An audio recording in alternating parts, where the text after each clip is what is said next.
नाज़रीन, अहमदपुर लॻ ॻोठ फ़तेह अली चांडियो में पहुरियत अजीब चांडियो जो 11 वरनि जो पुट जवाद अली गुर्दनि जी बीमारी सबबि बिस्तरे ते पियल आहे।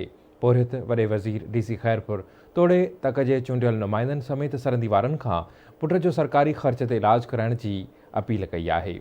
रिपोर्ट करे रहियो आहे अब्दुर्रज़ाक कलोड़ो पंहिंजी हिन रिपोर्ट में। अहमदपुर वेझो ॻोठ फ़तेह अली चांडियो में पहुरियत अजीब अली चांडियो जो 11 साला पुट जवाद अली गुर्दनि जे बीमारीअ सबबि बिस्तरो भेड़ो पियल आहे। पहुरियत जो चवणु आहे त पुट नंढे हूंदे खां ई मूज़ी मर्ज़ जो शिकार पिणल आहे, जॾहिं त घर जो अलाह तला विकिणी पुट जे इलाज ते लॻायो आहे। हिन वक़्त बि कराचीअ जो इलाज हलंदड़ आहे। पुट जे इलाज लाइ मिटनि माइटनि दोस्तनि खां मदद वठी थकिजी पियो आहियां। पुट ॿुधायो त साॻिए बीमारी में 4 ॿार अॻु बि फौत थी चुका आहिनि, जंहिं करे घर भातियुनि समेत सख़्त तकलीफ़ुनि खे मुंहुं ॾियण ते मजबूर आहियूं ऐं घर में फाका कशी हली रही आहे। बीमार नींगर जे पीउ अजीब अली चांडियो संदसि अमड़ ऐं ॾाॾी आवाज़ TV खे ॿुधायो त मां हिन ते सभु कुझु पंहिंजो लॻाए चुको आहियां। 4 ॿार इन ई बीमारी में मुंहिंजा अॻु में बि गुज़ारे विया आहिनि। 2 न्याणियूं हुयूं वॾियूं, उन्हनि जी बि तक़रीबन 13 खां 14 साल माना बालिग हुयूं ऐं 2 पुट मुंहिंजा उहे बि इन में बीमारी में ॿिया बि गुज़ारे विया आहिनि। गुर्दनि जी बीमारी आहे इनखे, SIOT उन मां इनखे कराईंदो आहियां ऐं पंहिंजो हूअं लाड़काणो सखर ॿियंद बि असां जेको आहे सो इलाजु करायो आहे। हुकूमत खां इहो ई मुतालबो आहे त मुंहिंजी इन हवाले सां मदद कई वञे। MP इन में पंहिंजे जेके तकजा आहिनि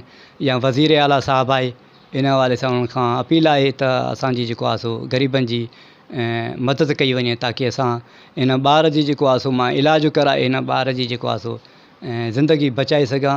असांखे न ॿारो आहे, न असांखां सोन आहे, न ढोर आहे, न ढगो, कुझु बि न आहे। असां इन अस्पताल में मूं आयो आहे त असां घर ॾे सनरो ॾींहुं न ॾिठो आहे। सखर वारनि असांखे जवाबु ॾिनो। हाणे कराची 22 कयूंसीं, हुते जवान धीउ पाण जॾहिं हुई अब हुते सखर में दम ॾिनई। ॾिठा आहियूं कोशिशि सां वञूं था। हाणे चऊं था हिन हफ़्ते ते वञूं था, हिन हफ़्ते त 5 रुपया न आहिनि त नथा निकिरी सघूं। हा, असां चऊं त महिरबानी असां ते थियनि त को असां सां मदद कनि। असां तमामु ग़रीब, तमामु यतीम आहियूं। 12 साल आहे। 4 ॿार विया अथसि, 2 न्याणियूं 2 पुट इन ई बीमारीअ में। वरी हिन जो इलाजु अञा फ़र्क़ु नथो पए। ग़रीब बच्चो पुॼी नथो सघे।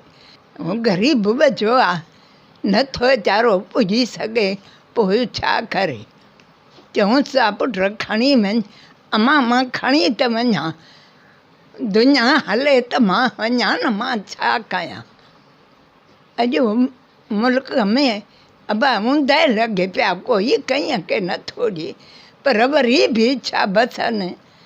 5 रुपया ॾियनि था, वञो कनि था, पोइ खणी थो वञे। वरी खपी था वञनि त पूरी वरंदी बि नथा ॾेई सघूं, छा कयूं। उन मौक़े ते नींगर जे वारसनि सिंध जे वॾे वज़ीर सैयद मुराद अली शाह, DC खैरपुर ऐं तक जे चूंडियल नुमाइंदनि सरहदीअ वारनि खे दर्दमंदाना अपील कई त नींगर जे बीमारीअ जो सरकारी ख़र्च ते इलाज कराए संदसि ज़िंदगी बचाए घर भातियुनि में पैदा थियल बेचैनी ख़तमु कई वञे। कैमरामैन शकील कलोड़ो सां गॾु अब्दुर्रज़ाक कलोड़ो, आवाज़ न्यूज़, अहमदपुर।